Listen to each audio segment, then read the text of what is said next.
Wate lampu mate, nang panyot. Wate panyat mate, mengguna kelilin. Wate orang rayuk kajiim kadang na masyarakat Ubud.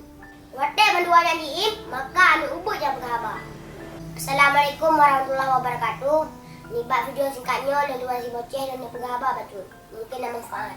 Yang bahawa kamu Aceh harus setuju jika PJ Gubernur Aceh dari luar Aceh, apalagi dari militer. Maka rumah harus setuju. Maka jina dan pegah sebab dan akibat ji.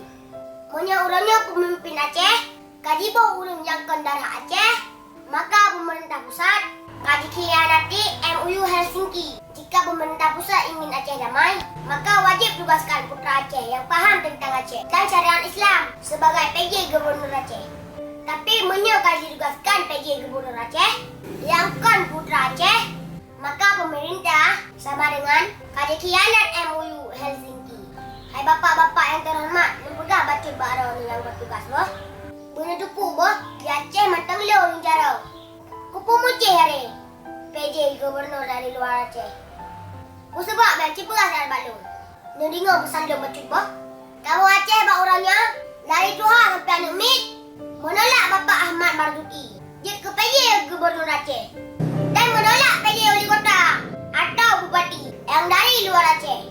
Karena kami putra Aceh yang jadi selesai butir-butir MOU Helsinki. Long pingat bak pemerintah pusat, baiklah menapui bak kebijakan, pelaturan-pelaturan dalam pelaksanaan regulasi pemerintah Aceh. Menyo Aceh kabak jarah orang dari luar Aceh, maka hati-hati dua orang tu iya tu.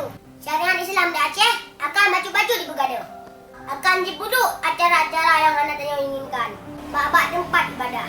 Hati-hati mentau, maka orang Aceh baik nuim.